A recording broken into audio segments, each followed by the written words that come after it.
It's called a novel virus, which means it's new to all of us. Hi, my name is Charlie Peters. I'm 30 years old and I'm currently living in northwest London. I'm a professional Muay Thai fighter with over 13 years experience, but I'm currently transitioning over into endurance training. I'm working my way to a half Ironman later this year. I've had 67 professional Muay Thai fights, former 3-time world champion and the current UK #1. So I work at various gyms around London taking group fitness as well as personal training individuals to teach them boxing or Muay Thai. I cycle quite a lot around London and I'm always on my feet walking anywhere and everywhere that I can. So I'm very, very active. So I got COVID. I was having my 60th birthday on the 3rd of April.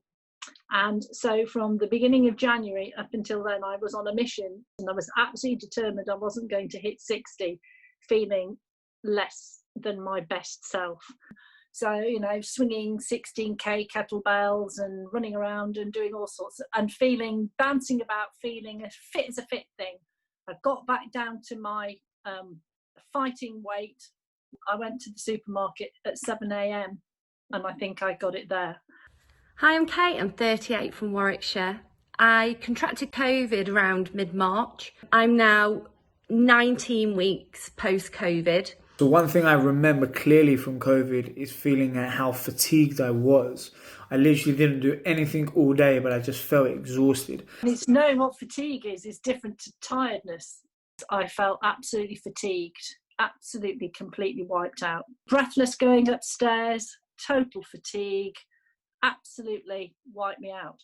My initial symptoms were very flu-like and lasted only around a week, but the hardest part of it was the 3 weeks after that, and I really did feel super fatigued, really struggled actually to go about my daily business, and that was quite difficult. I'm an at-home mum of 2. There was a moment where I was quite afraid. The effort on my lungs was quite intense. But I noticed my heart rate just shoot up. And even if I tried to run really slowly, my heart rate would stay high. I've done a lot of sprint work. Heart rate is a clear indication of how much stress the body's taking. That's when I knew something was quite serious. I was more so frustrated. My heart doesn't skip a beat normally, but I could feel my heart thudding in my chest, and I felt fatigued for 2 or 3 days afterwards. My neck I could feel my pulse in my neck. My head felt it was going to explode.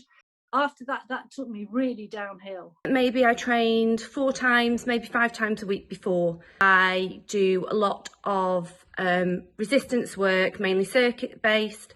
If I do any cardio, it is mainly on the biking side. Initially, just getting back on the biking side was really, really difficult, and I couldn't maintain long sessions. So clearly I'm not unusual. There's quite a lot of people who are going down that road. All consuming, and just to walk downstairs and get a cup of tea was exhausting.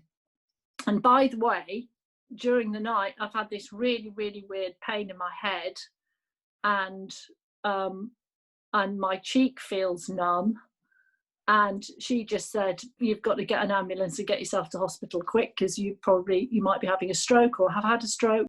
They've said I've got some mild neurological nerve damage. If you go to a class and says, right, well, we're going to do an EMOM, every minute on the minute. I don't think my brain could actually process that as well at the moment.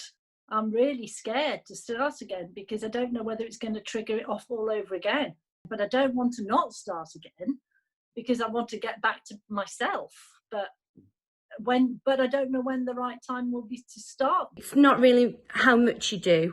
I think it's probably short and steady wins the race with this kind of thing. So that can be as simple as a 5-minute walk on a treadmill and at a given pace, at a given kind of incline, and it's just see how the body responds and almost try and figure out what kind of resources we'd need, what kind of testing we'd need, what kind of staff we'd need. At least I'd say about 8 to 10 weeks since I've been feeling better. You get to learn your body in a different way, in a different manner.